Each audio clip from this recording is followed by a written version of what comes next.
Hello દોસ્તો, કેમ છો? મજામાં હશે.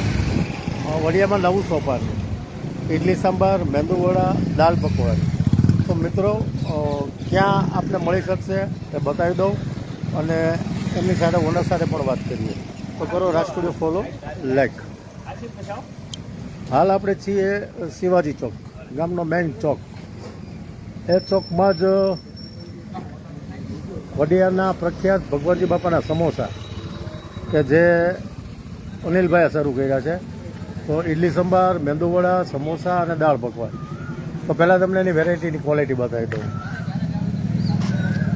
આ છે ઇડલી, આ છે દાળ પકવાન અને આ છે મેંદુવડા. સાથે સાથે અનિલભાઈને વાત કરીએ અને એમની પાસેથી જાણવાનો પ્રયાસ કરીએ. અનિલભાઈ, શું શું વેરાયટી રાખો છો? ઇડલી સાંભાર છે, દાલ વડા છે, મેંદુ વડા છે ને દાલ પકવાન અને સમોસા. હવે ટૂંક સમયમાં પાછા જે મારા પપ્પા વેચતા આજે વર્ષો પહેલા એ ચાલુ કરવાના છે. પણ ગ્રાહકને થોડીક આમ રિસ્પોન્સ આવે એટલે આવશે તમને એ નવું પ્રમાણે આપણે સમોસાનું પાછું રાબેતા મુજબ જૂનો ધંધો પાછો ચાલુ કરવાનો છે. અને અનિલભાઈ, આ ગેરંટી 100%. એકવાર ખાય એટલે એને આવું જ પડે બીજી વખત. એની જવાબદારી.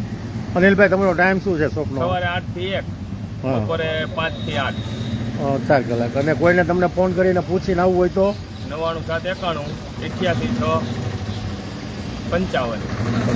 ચાલો, તમે વખાણ તો કરીએ, તમારા બનાવો છે કંઈક તમે વેરાયટી. ભાઈને પાર્સલ દઈ દઈએ. હા, આ છે અરવિંદભાઈ મોરી. મોટું માથું છે, અમારા વડિયા લોહાણા સમાજનું મોટું માથું છે. અને કંઈક લેવા શું આવ્યા અરવિંદભાઈ? લેવા દાળ પકવાન લેવાય. દાળ પકવાન લેવા આવ્યા છે. તો અનિલભાઈ બનાવે છે. આ બીજા કસ્ટમર છે, એને 5-6 વસ્તુ લઈ જવાની છે, એટલે એ વેઇટિંગમાં છે. તમારું પેકિંગ થાય છે. હવે બનાવે છે અનિલભાઈ દાળ પકવાન. તો જોઈએ.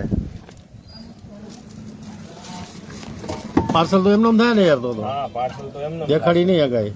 હા, પાર્સલમાં તો આમાં ભરી દેવું પડે ને પોતરીમાં એને. હા મિત્રો, નેક્સ્ટ ટાઈમ પાછા બીજા વિડીયોમાં મળીશું અને અનિલભાઈ બનાવતા હોય એવો પણ બતાવવાનો પ્રયાસ કરીશું.